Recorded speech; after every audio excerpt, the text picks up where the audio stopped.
Ти велат дека што повеќе себе си се самопознаваме, толку и другите ќе ги цениме и ќе ги респектираме. Се разбира. Ние обично, дури од помлади години, сме свртани кон надвор. И секогаш надвор го бараме своето исполнување. Причината да се израдуваме, да сме среќни, причина да сакаме. Но со йога вниманието ни се врте кон нас самите. Тоа не значи дека ќе останеме потполно изолирани од околината, дека ќе ги изгубиме контактот, дека ќе се оставиме. Пошто никогаш и луѓето и така и бараат можеби такво нешто. Меѓутоа, кога ќе се центрираме во себе си, кога ќе имаме контакт правилен со себе си, тогаш ќе можеме да комуницираме и со другите.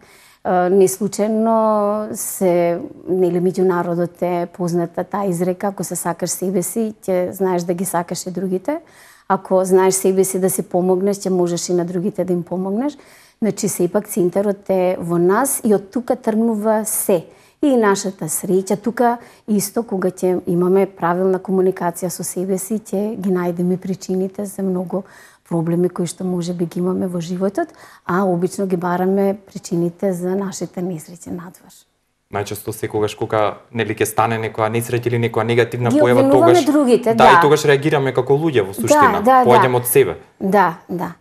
Се разбира дека има различни животни околности кои што работите ги насочуваат во одреден правец, меѓутоа ние сме тие кои што имаме право да избираме. Еве, јас од мое лично искуство, кога сум се навраќала назад на одредени ситуации кои што не биле баш поволни, не ме правеле среќна, и сум мислела дека одредени околности се причина зошто јас сум постапувала на одреден начин. Меѓутоа, од една дистанца, гледано, непристрасно, објективно, сум сваќала секогаш колку да изгледало дека немало друг излез, друг начин да се постапува, сум гледала секогаш дека сум имала избор. И тоа е многу важно. Во однос на јогата, знам една мудрост или една максима која што вели кога ќе почнете еднаш да практикувате јога вежби, тоа треба до крајот на животот да продолжи. Нема ништо треба. Нема ништо треба, се е на слободен избор.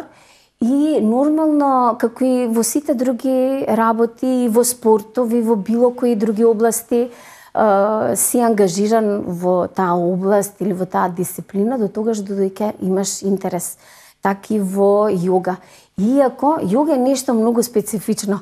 Многу луѓе кои што доаѓале некое време па прекинале од различни причини, кога сме се сретнувале, ми кажувале: јога никогаш не ја заборавив. Јога е тука со мене. Не практикувам, ама секогаш мислам на неа.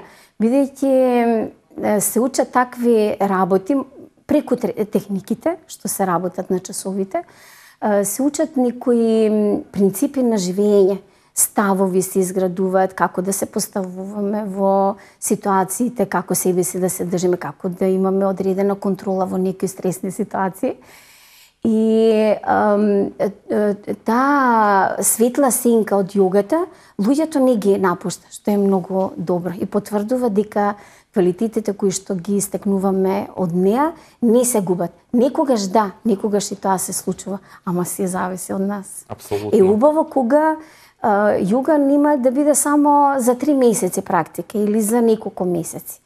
Јас секогаш им препорачувам на луѓето кои што доаѓаат кај мене да ако направат пауза, слободно да се вратат тогаш кога ќе почувствуваат потреба. Бидејќи ние се обидуваме луѓето да ги научиме одредена програма која што ќе можат они сами дома да ја работат, значи да не бидат зависни од нас.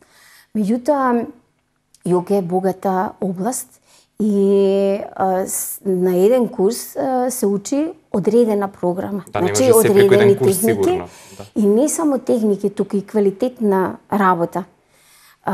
И тоа нивно повторно враќање на часови им го обновува знаењето и им дава нов квалитет, што е убаво да се изградува. Стигнуваш до некаде, ама можеш да добиеш и повеќе нешто. Зошто да не го искористиш тоа? Да, и интересно е да се спомене, бидејќи споменавме 3 децении работите на полето на јогата како професор, какви се вашите искуства во однос на целните групи и во однос на македонците конкретно? Дали повеќе мажи или жени доаѓаат да вежбаат и во однос на возрастната структура? Па вака целна група во јога конкретно нема. Целна група се сите.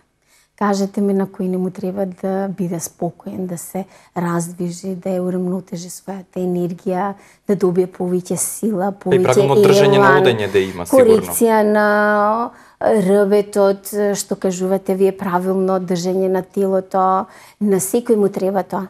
И ние работиме и со дечиња мали од 6 до 13 години, се разбира со нив работиме посебно и во теке исто еден таков курс. Јас ги поканувам малите дечиња, односно родителите се тие кои што ги мотивираат децата за јога, да ни се вклучат. Часовите се секој петок во карате клуб работнички од 17 часот. Така да, значи, почнуваме со деца, па младите се вклучени до најстарите лица. Значи, јога може на сите да им даде она што може би е карактеристично за нивниот период на живот. На живот, да. Сите се вклучени. Апсолутно, господи Алексовска, јас ви благодарам што бевте гостинка вечерва во Кажи и направи нешто добро за Македонија и нормално нашата почетна соработка да трае и понатаму. Се надевам. Да. Ви благодарам уште. Благодарам и успех на лично и професионално поле секако.